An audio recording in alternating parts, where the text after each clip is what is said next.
तुम्ही 5वी मध्ये शिकत आहात, तुम्ही 8th मध्ये आहात, 8वी मध्ये शिकत आहात. आता 5वीच्या मुलांना पास केलं जाणार नाही, 8वीच्या मुलांना प्रमोट केलं जाणार नाही. तर मग सावधान राहा. 5वी मध्ये आणि 8वी मध्ये शिकणाऱ्या माझ्या विद्यार्थी मित्रांनो, कदाचित तुमच्यासाठी ही बातमी खूपच दुःखदायक किंवा फारच त्रासदायक असू शकणार आहे. मी जी आज तुम्हाला सूचना व जी बातमी देणार आहे, खरंच ती तुम्हाला एक धोक्याची घंटा असू शकणार आहे. मग काय आहे ही बातमी?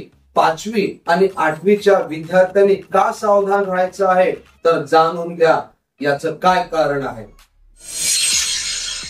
माझ्या प्रिय पालकांना आणि माझ्या विद्यार्थी मित्रांसाठी आजचा हा व्हिडिओ आहे. तर आजच्या व्हिडिओमध्ये काय मी असं तुम्हाला महत्वाचं सांगणार आहे, आणि ही बातमी 5वी आणि 8वीच्या विद्यार्थ्यांसाठीच का आहे. तर माझ्या प्रिय पालकांनो आणि माझ्या प्रिय विद्यार्थ्यांनो, आपल्या RTE अंतर्गत, RTE म्हणजे राईट टू एज्युकेशन, आणि NEP अंतर्गत म्हणजे नॅशनल एज्युकेशन पॉलिसी अंतर्गत आपल्या शिक्षण मंडळाने म्हणजेच एज्युकेशन डिपार्टमेंटने एक खूप महत्वाचा आणि मोठा असा निर्णय घेतला आहे. पूर्वी इयत्ता 5वी म्हणण्याच्या ऐवजी इयत्ता 1ली पासून ते 8वी पर्यंतच्या विद्यार्थ्यांना नापास न करणे म्हणजे फेल न करणे असा एक निर्णय घेतला होता. आणि 1ली पासून ते 8वी पर्यंतच्या म्हणजे फर्स्ट स्टँडर्ड पासून ते 8th स्टँडर्ड पर्यंतच्या सर्व विद्यार्थ्यांना पास केलं जायचं. या मागचा एक वेगळा उद्देश होता की पास करण्यामागचं कारण काय, तर प्राथमिक हे जे शिक्षण आहे म्हणजे प्रायमरी लेवलचं किंवा हायर प्रायमरी लेवलचं शिक्षण आहे, यामध्ये मुलं फेल होऊन ते शिक्षणापासून दूर होऊ नये किंवा वंचित होऊ नये, ते एज्युकेशनच्या फ्लो मध्ये असावे म्हणून हा निर्णय त्यावेळी घेतला होता. परंतु आता कॉम्पिटिशन वाढत चालली आहे. सायन्स, टेक्नॉलॉजी, नॉलेज हे दिवसेंदिवस एक्सपांड होत चाललं आहे. मग या कॉम्पिटिशन मध्ये किंवा स्पर्धेमध्ये जर मुलांना जर टिकून राहायचं असेल तर साहजिकच आहे त्यांना पास होणंही गरजेचं आहे. मग 1ली पासून म्हणजे फर्स्ट स्टँडर्ड पासून ते 8th स्टँडर्ड पर्यंत पास करण्यामुळे त्याचं थोडस नुकसान काय झालं विद्यार्थ्यांचं, की आपल्या एज्युकेशनचा जो लेवल आहे तो थोडासा डाऊन होत गेला आणि मुलं अगदी बिनधास्त झाली आणि थोडस मुलं अभ्यासापासून दुर्लक्षित होऊ लागली. म्हणजे अभ्यासाच्या ऐवजी त्यांचा जो इंटरेस्ट आहे तो टीव्ही, मोबाईल यासारख्या गोष्टींकडे जास्त वळला आणि मुलं अभ्यासापासून दूर होऊ लागली. कारण त्यांना कळून चुकलं की आता आपल्याला पास केलं जाणार आहे. म्हणून सरकारने एक मोठा निर्णय घेतला, एक बदल केलाय आपल्या शैक्षणिक मंडळाने, एज्युकेशन डिपार्टमेंटने.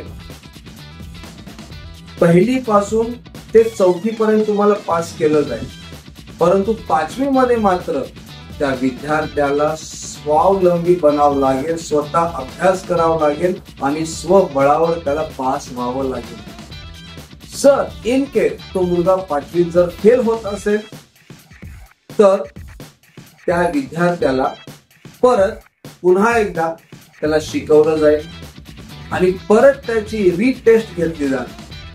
आणि जर त्यामध्येही जर तो फेल होत असेल तर मग मात्र त्याला पुढच्या वर्गात म्हणजे 6वी मध्ये 6th स्टँडर्ड मध्ये पाठवलं जाणार नाही, परत त्याच वर्गात 5th स्टँडर्ड मध्येच त्याला बसावं लागेल.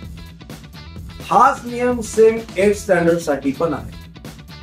जर तुम्ही 6-7 मध्ये आलात तर तुम्हाला पास केलं जाईल, पण 8th स्टँडर्ड मधून जर तुम्ही 9th मध्ये जाणार असाल तर मात्र तुम्हाला स्वबळावर पास होणं गरजेचं आहे. मग यासाठी पण तोच क्रायटेरिया ठेवा. जर तुम्ही फायनल एक्झाम मध्ये फेल होत असाल किंवा 8th स्टँडर्ड मध्ये जेवढे एक्झाम आहेत त्या तुम्ही फेल झाला असाल किंवा जर तुमची ऍव्हरेज 105 जर होत नसेल तर मग तुम्हाला नापास म्हणजे फेल केलं जाईल. परंतु याला पण एक उपाय ठेवलाय, सोल्युशन दिले. तुम्हाला परत शिकवलं जाईल, परत एखादा महिना तुम्हाला शिकवलं जाणार आणि तुमची परत री एक्झाम होणार आणि त्या री एक्झाम मध्ये पण जर तुम्ही फेल झाला तर मात्र तुम्हाला 9th स्टँडर्ड मध्ये बसवलं जाणार नाही, तुम्हाला पुन्हा 8th स्टँडर्ड मध्येच बसवलं जाईल.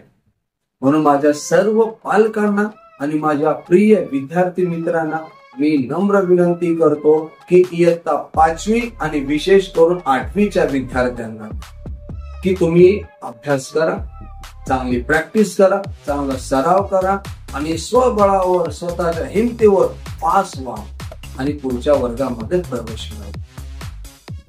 मित्रांनो, माझी जर ही तुम्हाला बातमी, ही माहिती जर आवडली असेल तर माझ्या युट्यूब चॅनलला लाईक करा, शेअर करा, सबस्क्राईब ही करा आणि जे विद्यार्थी 5वी मध्ये आहेत, 8वी मध्ये आहेत त्यांना जरूर हा माझा व्हिडिओ शेअर करा.